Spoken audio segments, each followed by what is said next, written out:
예, 오늘 특검이 태블릿 최순실의 조카 장시호가 제출한 태블릿 PC를 공개했습니다. 또 삼성 이재용 부회장이 내일 아침 9시 반 뇌물 공여 피의자 신분으로 특검에 나옵니다.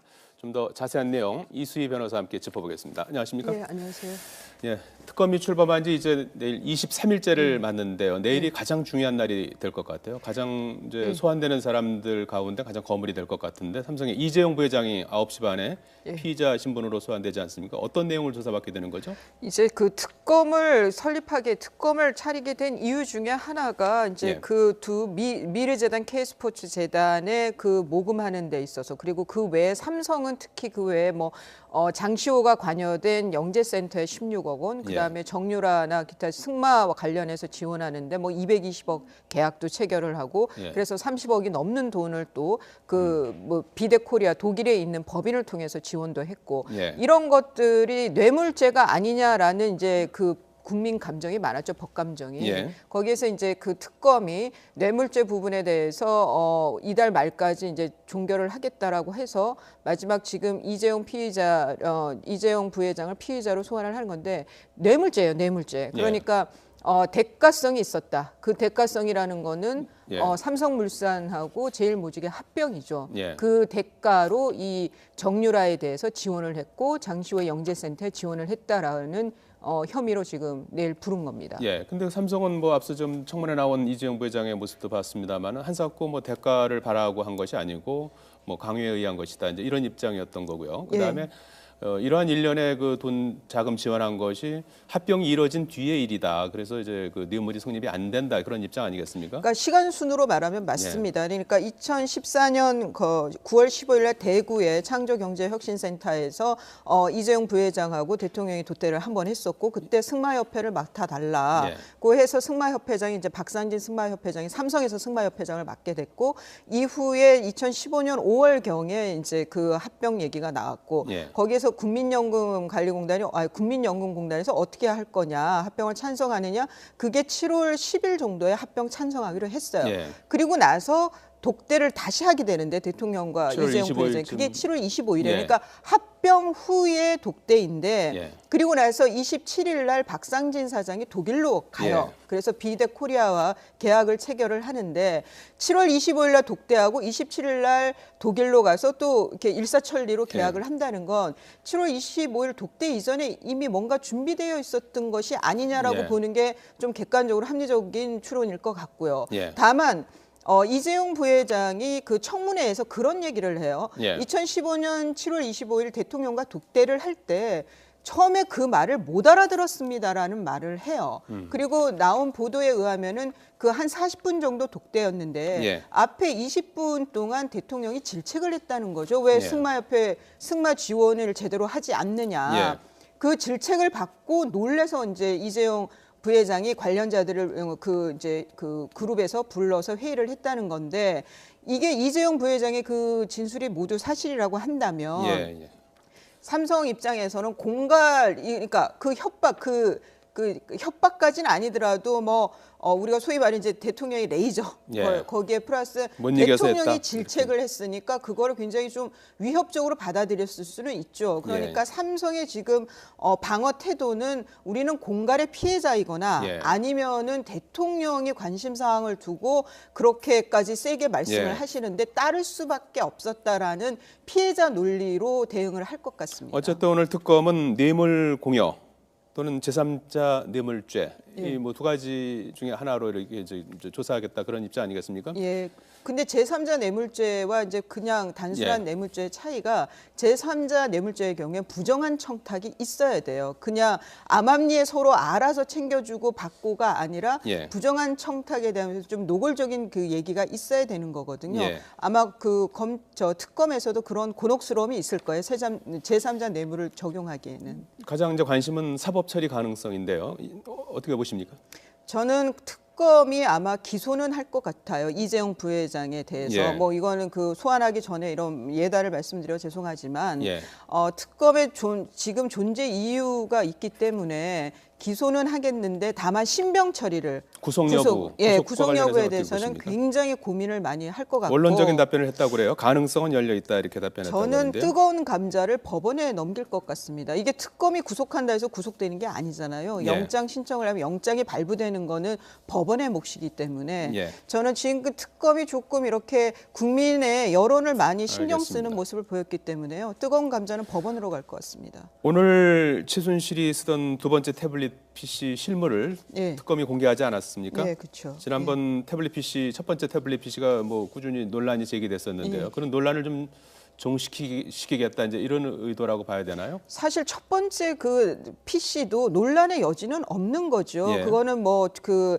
추적을 했을 때 그 최순실이 독일에 가 있을 때 받은 문자도 있고 뭐 제주도에서도 켜져 있는 게 있고 뭐 여러 가지 객관적 증거로 보면은 최순실이 사용한 PC가 맞는데 다만 최순실 쪽에서 그것이 본인이 쓰던 것이 아니다. 나는 태블릿 PC 사용할 줄도 모른다라고 전면 부인을 하니까 문제가 되는 것뿐이지 사실 논란의 여지가 있는 거는 아닙니다. 근데 이제 두 번째 나온 태블릿 PC는 장시호가 이모인 최순실의 지난 10월 달에 부탁을 받고 짐을 좀 정리해달라고 그랬다고 그러죠? 최순실의 집에서 옮겨서 나온 거기 때문에 뭐 최순실의 것이 아니라고 보기도 어렵고 또 하나는 이제 포렌식으로 풀어봤을 때 최순실이 쓰는 그 태블릿 PC의 그 암호가 이게 L자로 돼 있다는 거예요. 그런데 두 번째 태블릿 PC도 이렇게 그 패턴을 푸니까 풀리고 그리고 또 처음 사용할 때 이메일 계정을 등록을 해야 되는데 그것도 최순실 씨 거고 뭐 여러 가지 정황으로 봤을 때는 최순실의 태블릿 PC로 보는 게 맞는데 이 또한 최순실은 아마 본인 게 아니라고 우기겠죠. 변호사를 통해서 뭐 알지 못하고 사용할 줄 모른다는 입장을 되풀이했고요. 장시호는 근데 지난번 청문회에서 이모는 태블릿 PC를 사용할지 모른다고 진술하지 않았습니까? 이 진술도 이제 바꾸고 적극적으로 태블릿 PC까지 제출했는데 어떤 심경의 변화가 온 겁니까? 뭐 그때까지는 이제 청문회 갈 때까지는 본인 입장에서는 좀 최순실 이모를 좀 그래도 보호를 해야 된다고 생각했을 것 같은데 이게 이제 돌아가는 상황이 봐서는 본인이 장시호 입장에서는 이모 최순실을 보호하다 보면 자기가 더 큰 자기가 마치 그 최순실의 국정농단 게이트의 공범, 뭐 주범 같은 급의 주범으로 잘못하면 덤태인을 쓸 수도 있다고 생각을 한 것 같아요. 그러니까 그 다음에 또 어린 아들하고의 문제도 있고. 그러니까 검찰 특검 수사에 성실히 임하는 것이 낫다라고 생각을 한 것 같습니다. 장시호가 지금 기소된 거는 횡령이거든요. 횡령죄는 피해 변상이 되고 뭐 반성의 여지가 많고 이렇게 또 검찰 조사에 성실히 임하고 하면 도움까지도 주면 그러면은 집행유예로 나올 수 있는 가능성도 있거든요. 그렇군요. 아마 장시호 입장에서는 뭐 선택의 여지가 없었을 겁니다. 적극적인 협조를 선택했다 이제 말씀이신데요. 태블릿 PC 두 번째 나온 그 사용 시점이 2015년 7월에서 11월에 주로 썼던 거잖아요. 이 7월부터 11월이면 삼성이 이제 그 최순실 일가를 적극적으로 지원한 그 시점이고 그때 한 100여 통의 이메일이 발견됐다고 합니다. 거기다가 이 물증이 이재용 부회장을 부르는데 어떤 결정적인 증거로 그러니까 이제 사용됐다고 보십니까? 특검에서 이제 그 장시호가 이모 최순실 집에서 뭔가를 들고 나오는 게 찍힌 CCTV를 확보했다고 그래요. 그걸 보고 뭔가 있는지는 모르는데 하여간 장시호에게 뭐 들고 나왔냐라고 했을 때 이 태블릿 PC 얘기를 했고 아마 장시호도 이거는 열어보지 않았는 것 같은데 특검도 이 안에 뭐가 있는지는 모르면서 아마 받았던 것 같고 우연의 일치였는데 이렇게 이제 중요한 내용이 들어있는 태블릿 PC를 이제 확보할 수 있었던 것 같습니다. 이거는 좀 우연으로 한 것 같아요. 돈이 이제 오가고 이메일 주고받고 이런 내용들이 이제 포함이 돼 있다고 하니까 수사에 중요한 단초가 될 것 같고 거기에서 또 연설문 수정한 내용이 포함이 돼 있었다고 그래요. 정호성 비서관이 초안을 보냈고 최 씨가 수정한 내용이 발견됐다고 하는데 국정교과서와 관련된 뭐 언급도 포함이 됐다고 하는데요. 그리고 국정교과서도 있고 또 하나는 이제 그 2015년 10월에 이제 그 4대 법안에 대해서 그 국회에서 통과를 시켜주지 않는다고 꾸준히 대통령이 문제 제기를 했었는데 그 안에 보면은 뭐 서비스 기본법도 있지만 의료업에 관련된 것도 있거든요. 이거는 차움 의원이라든가 아니면은 그 김영재 원장 그 실 리프팅 그 사업과도 관련된 법인데 아마 이 최순실이 저 조카 장시호를 통해서 가지고 나오게 한 것 중에 하나가 김영재 원장의 그 처남이 하는 회사의 화장품도 들어있다는 거예요. 그러면 아마 최순실이 독일에 있으면서 도피해 있는 동안에 이 김영재 원장의 그 사업을 도와주려고 했던 그것도 감추고 싶어 했던 거 아닌가. 뭐 그렇다면 좀 더 나간 추측을 해보면 그럼 최순실이 왜 그렇게 김영재 원장 처남 회사를 이렇게 도와주려고 했을까? 좀 이권관계가 서로 좀 맞물려 있는 거 아닌가 이런 추측도 해볼 수 있겠습니다. 앞서도 잠깐 언급을 했습니다만 이제 두 번째 태블릿 PC가 이제 나왔고 오늘 이제 실물까지 공개가 됐는데 그러면 그 전에 있었던 뭐 여러 가지 뭐 입수 경위에 첫 번째 태블릿 PC 같은 경우는 이제 입수 경위라든지 뭐 조작 관련해서 이제 그 이의를 제기하는 그런 시각도 있었지 않습니까? 완전히 그 논란은 이제 사그러드는 겁니까? 저는 그렇지 않다고 봅니다. 그 첫 번째 태블릿 PC의 그 논란을 만든 거는 정무적인 입장에서 한 거지 법적으로는 사실 별 의미가 없는 주장이었거든요. 저는 뭐 그거는 논란을 위한 논란 제기이기 때문에 가라앉지는 않을 것 같습니다. 예, 알겠습니다. 이수희 변호사였습니다. 잘 들었습니다. 네, 국정농단 사태 최정점에 있는 최순실 씨와 안종범 전 정책조정수석의 두 번째 공판이 이 시각 현재 진행되고 있습니다. 재판이 시작되자마자 주요 문건들이 증거로 채택돼야 하는지를 놓고 양측이 팽팽 맞서게 됐습니다. 현장에 취재기자 연결합니다. 박석영 기자. 네, 서울중앙지방법원입니다. 예, 오후에 재판이 지금도 계속 이어지고 있죠? 네, 최순실 씨와 안종범 전 수석의 2차 공판은 오늘 오전부터 2시간 동안 진행됐습니다. 이후 점심시간에 잠깐 휴정을 했다가 오후 2시 10분부터 재개돼 지금까지 이어지고 있는데요. 1차 때와 같이 최 씨는 흰색 계열의 상하색 수의, 안 전 수석은 녹색 수의를 입고 나타났습니다. 정호성 전 청와대 부속비서관은 사건이 분리돼 오늘은 출석하지 않습니다. 재판이 시작되자 주요 자료들이 증거로 인정돼야 하는지를 두고 검찰 측과 최순실 측, 안 전 수석 측이 신경전을 벌였습니다. 지금은 서류 증거 조사 절차 중심으로 진행되고 있습니다. 예, 오늘 재판에서 나온 주요 내용을 정리해 주실까요? 네, 먼저 최 씨 측은 최순실 씨의 진술서가 증거로 쓰이는데 동의하지 않겠다고 밝혔습니다. 검찰이 조사 과정에서 위협을 가한 정황이 있고 또 최 씨의 진술과 달리 조작 작성된 부분이 있다는 게 그 이유입니다. 이에 검찰 측은 최순실 씨의 진술에 강요나 압박은 없었다며 최 씨 측이 본질을 호도하는 주장을 펴고 있다며 맞섰습니다. 안 전 수석 측은 본인이 작성한 업무 수첩의 증거 채택에 동의하지 않는다는 입장을 밝혔습니다. 압수수색 과정에서 위법하게 수집됐고 그 내용도 인정할 수 없다는 건데요. 검찰은 이미 조사 과정에서 안 전 수석이 직접 펜을 들고 대통령 지시사항을 받아 수첩에 받아 적었다고 진술했다면서 반발했습니다. 그러면서 대통령에게 불리한 증거가 법정에 제출되는 것을 막으려고 한다며 배후에는 대통령이 있는 것으로 보인다고 공세 수위를 높였습니다. 또 검찰은 안 전 수석의 휴대폰에서 나온 이성한 전 미르 사무총장의 각서도 증거로 공개했습니다. 각서에는 미르 관련 어떠한 정보도 외부에 유출하지 않을 것을 맹세한다는 내용 등이 담겨 있었는데 검찰은 이 전 총장이 폭로를 사과하면서 재단에 남아있기를 맹세하는 취지로 반성문을 쓴 것으로 보인다고 설명했습니다. 이외에도 검찰은 최 씨와 안 전 수석이 국정농단 사태가 불거진 후 수사에 대비해 측근들을 시켜 대거 증거인멸을 시도하고 말맞추기를 한 정황에 대해 공개했습니다. 또 정경련 요청으로 미르와 K스포츠재단에 출연한 기업들이 재단의 구체적인 사업 계획서 등을 받지 못했는데도 청와대의 관심 사업이라 거부할 수 없었다고 진술한 조서도 공개했습니다. 서류 증거 조사 절차는 예상보다 늦어질 것으로 보입니다. 앞으로도 한두 시간은 더 진행돼 늦은 오후쯤 2차 공판이 마무리될 것으로 예상됩니다. 지금까지 서울중앙지방법원에서 YTN 박서경입니다. 잊고 있었던 겨울 추위 제대로 실감나는 하루였습니다. 옷 속으로 파고드는 칼바람이 더 야속하게 느껴졌는데요. 내일은 추위가 잠시 쉬어갑니다. 아침 기온 서울 영하 3도까지 내려가면서 오늘보다 약 6도 정도나 높겠습니다.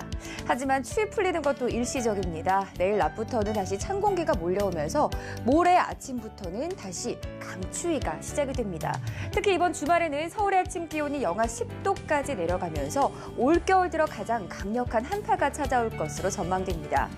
내일 출근길 중부지방으로 눈이 내립니다. 새벽부터 아침 사이 서울, 경기 등 중부지방은 1cm 정도의 눈이 쌓이겠고요. 영서 지역은 최고 3cm 정도 예상되고 있습니다.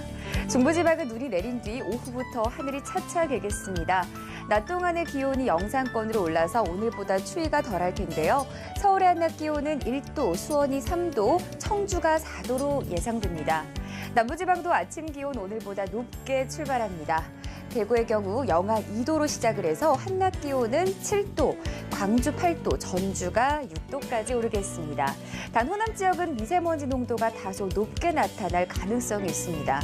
내일 바다의 물결은 동해상에서 최고 6m까지 매우 높게 일겠습니다. 날씨 전해드렸습니다. 아니냐라고 예. 보는 게 좀 객관적으로 합리적인 추론일 것 같고요. 예. 다만 이재용 부회장이 그 청문회에서 그런 얘기를 해요. 예. 2015년 7월 25일 대통령과 독대를 할 때 처음에 그 말을 못 알아들었습니다라는 말을 해요. 그리고 나온 보도에 의하면은 그 한 40분 정도 독대였는데 예. 앞에 20분 동안 대통령이 질책을 했다는 거죠. 왜 예. 승마협회 승마 지원을 제대로 하지 않느냐. 예. 그 질책을 받고 놀래서 이제 이재용 부회장이 관련자들을 그 그룹에서 불러서 회의를 했다는 건데, 이게 이재용 부회장의 그 진술이 모두 사실이라고 한다면 예.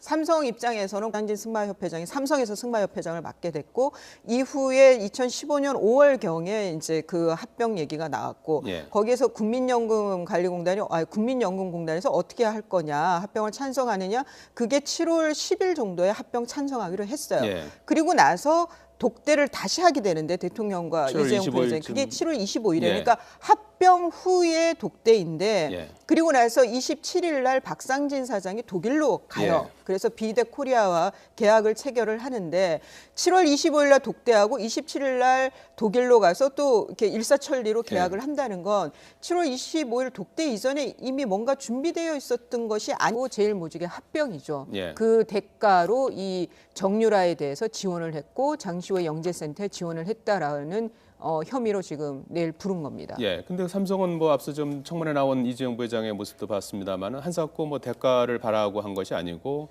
뭐 강요에 의한 것이다. 이제 이런 입장이었던 거고요. 그다음에 이러한 일련의 그 돈 자금 지원한 것이 합병이 이뤄진 뒤의 일이다. 그래서 이제 그 뇌물이 성립이 안 된다. 그런 입장 아니겠습니까? 그러니까 시간 순으로 말하면 맞습니다. 그러니까 2014년 9월 15일 날 대구의 창조경제혁신센터에서 이재용 부회장하고 대통령이 독대를 한 번 했었고, 그때 승마협회를 맡아달라고 해서 승마협회장이 이제 박사의 삼성은 특히 그 외에 뭐 장시호가 관여된 영재센터에 16억 원, 그다음에 정유라나 기타 승마와 관련해서 지원하는데 뭐 220억 계약도 체결을 하고, 그래서 30억이 넘는 돈을 또 그 뭐 비덱코리아 독일에 있는 법인을 통해서 지원도 했고, 이런 것들이 뇌물죄가 아니냐라는 이제 그 국민 감정이 많았죠, 법 감정이.